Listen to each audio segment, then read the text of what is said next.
Hello everybody, welcome back to NASCAR. I am the one-of-a-kind Stat Hole, Chad LaRoche, along with the man, the myth, the legend himself, the Mass Hole, James Sullivan. Yep. Of course, we're at the famed Turtle Tavern, 72 Main Street in Milford, Mass. Alright, so today we're going to talk about, first thing we'll talk about Richmond.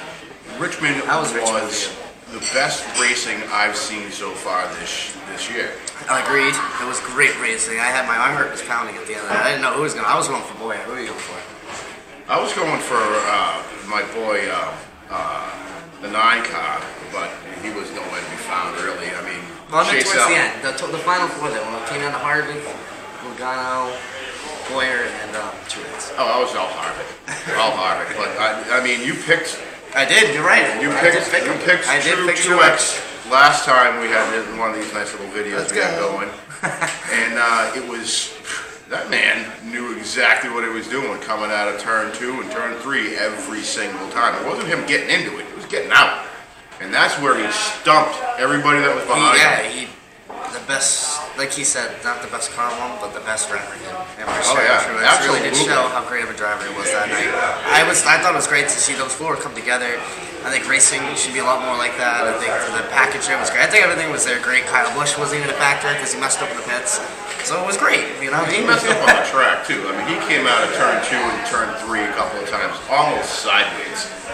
Him sliding around like that is totally uncharacteristic of what he usually does in a race. Yeah, it's not like him. Jimmy Johnson, another good job. Another good solid finish for you, buddy. You know, you still got a little work to do. Still, you know what I mean. Still got lots for the Ally off of the Chevy to do. But Johnson, good job. Keep your head up. You finished. You're the #1 Hendrick finishing car. So we've been doing that in the last couple of weeks. So keep it up, buddies. Keep it up. Got this. Got this. Just seeing the 4 guys, come across the finishing line under a blanket. That's the way every race should be. And you don't see that a lot now. You barely see even it's 2 cars on a blanket. So it was really good to see 4 cars. I was like, oh snap, Harvick now. Oh, Logano all of a sudden. Oh boy, like oh no. And they're battling for the spot. While they're battling for the spot, he's not pulling away because he's got a lot of traffic to deal with. Like that little Ty Dillon move, remember?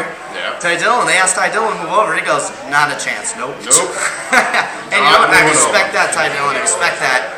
Tell the leaders to go fuck themselves sometimes, because you know what they can. I don't give a fuck. It's for the win. You're racing for the fucking.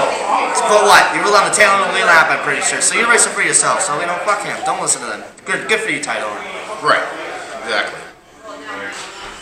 And I mean, if you wanted a good race from start to finish, this was definitely the best I've seen so far. Yeah, it was. I think it's even though, once again, the lack of crashing, lack of cautions again, still, but the racing made up for it. There was a couple of single spin hard hits. Michael McDowell when he blew a tire. Yeah, but that's about it. I mean, and nobody was getting into each other enough to actually cause an accident or some controversy, which we would love to have. You're right. I think the only Some rivalries going on the track would be really nice because there is none on that track right now. Everybody's afraid of Kyle Busch, and they just won't get in the way of a leader. You know, the only name that really sticks out that really has been like pushing the button and crazy things is, you know what I'm gonna say his name almost every week here now. It seems like Ricky Stenhouse Jr. Yeah, he's willing to press the button. Stenhouse, let's see. Yeah, I mean Stenhouse, good for you, man. We're talking about you, man. So Or Chase Elliott for that matter. Chase is. He pushes me as one of those guys. I'll respect you, but you hit me once, I'm gonna wreck you. That's what he gets me by. Like he'll respect you, but you fuck him over, he's gonna fuck you over. Like Denny Hamlin. Right. Well, the thing is about Chase is, it's not the fact that he's trying to fuck somebody or cause this. He's just taking a chance to get the spot. And he's the only one on the track that's willing to just throw a car in there that has no business going in there.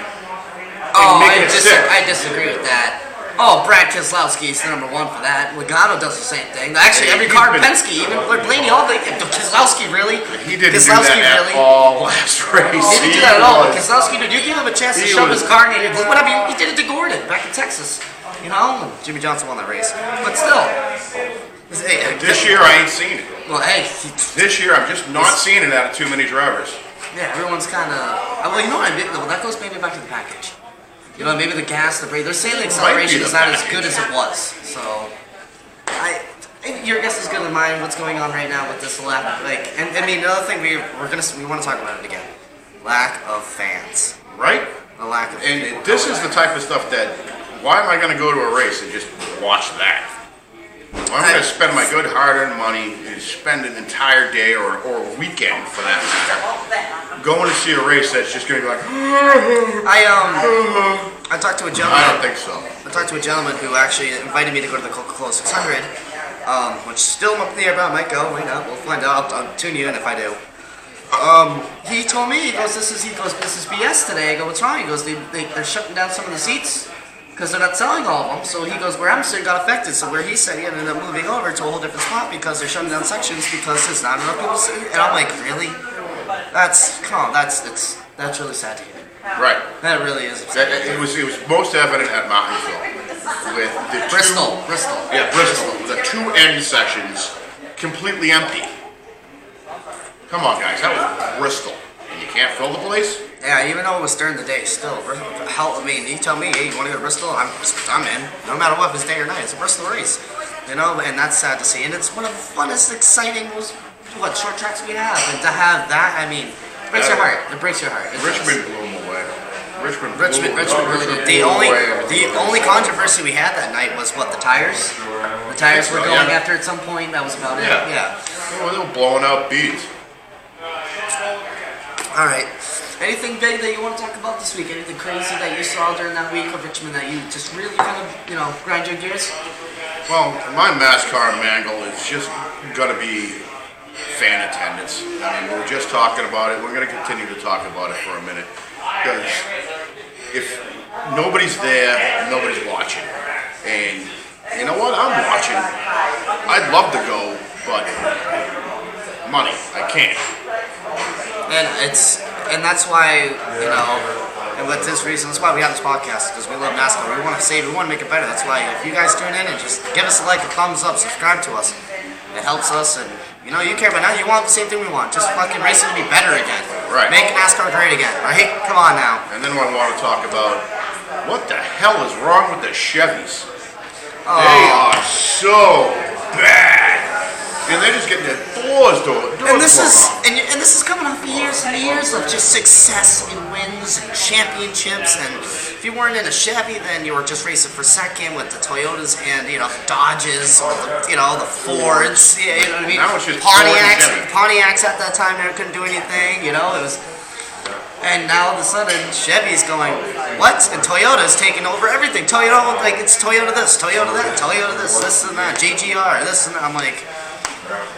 Or Ford. Toyota's really killing it. Ford is too, but Ford's only doing it out of one team.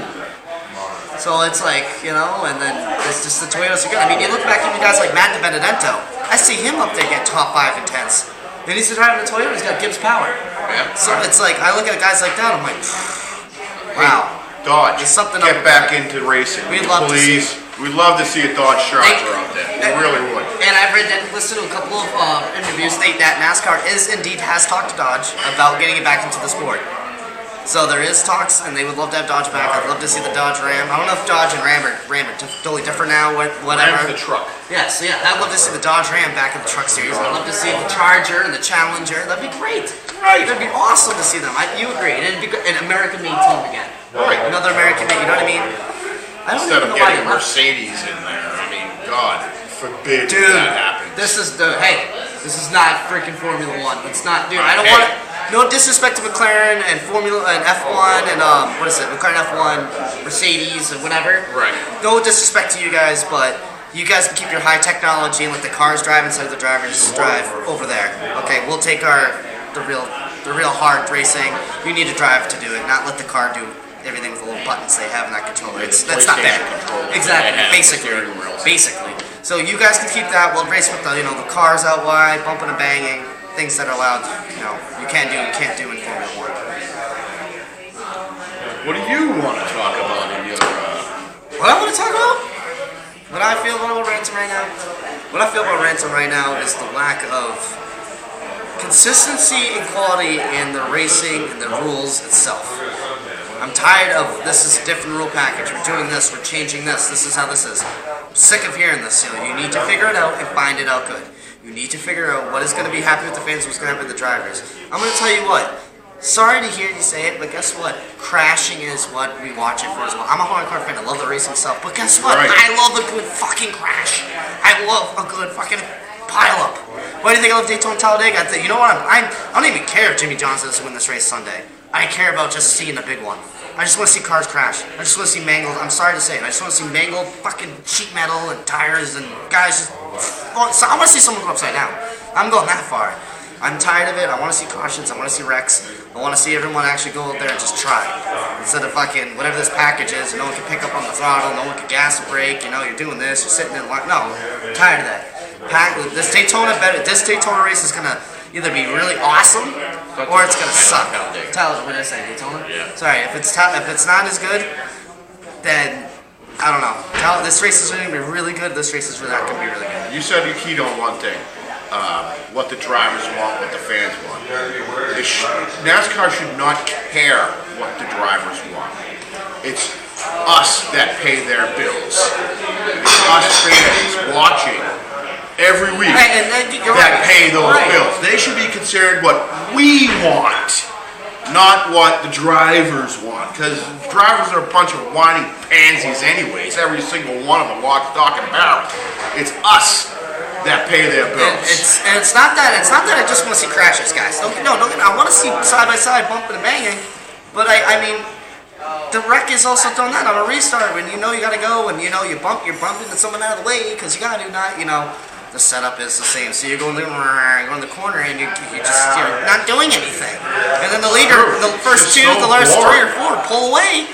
And you got a madhouse in the middle of the thing, but no one's doing anything. And by the time you look, the leader's lapping them half down. Then you only got 12 cars in the lead lap, and at that point, what's the point when half the field's a lap down? It's really not. And I like the stages because I know there's gonna be a caution. That's about it. Yeah. That's the only reason why I like the caution. Because I know there's gonna be a restart. I could care less about the stages other than that. I hate the whole bullshit points thing that they got going with that. I hate that.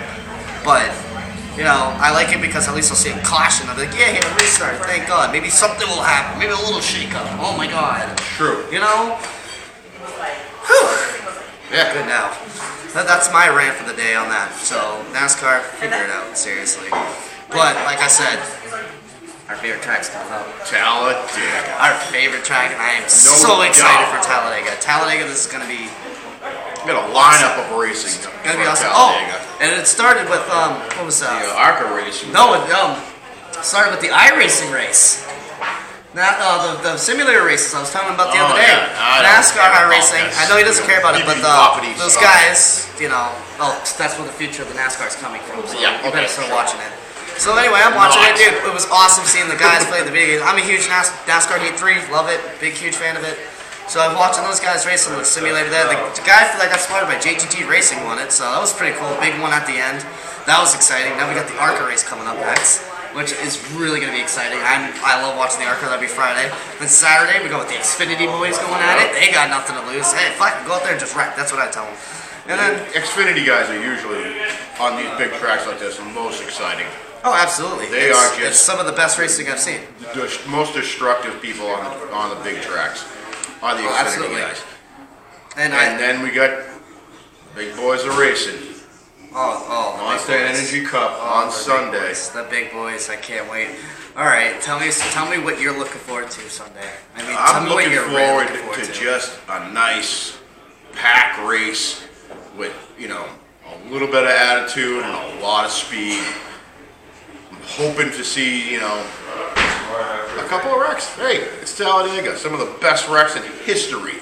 The stuff that you watch on YouTube just because, did you see that wreck, dude? No, I gotta watch that. Look it up on YouTube. And hey, what did you just say? Right before he even walked in here, I'm sitting down at the bar having a beer, and what does he see me doing? I'm looking at 2004 EA Sports 500. You know what I mean? I'm watching the old school. Average $4.99. I'm sitting there watching these. Like, what are you doing? I'm like, I'm just watching Junior go through this pack wreck when Ryan Newman blew a tire on lap 4, and he's like, what are you doing? Just like, I'm reliving some of these big wrecks. 09 when freaking Carl Edwards went in the air. Then the big wreck before with Casey Kane and Gordon and Kenseth got together. All that. Oh yeah, dude. All that stuff. That's the stuff that makes NASCAR history. That's the stuff that makes NASCAR NASCAR.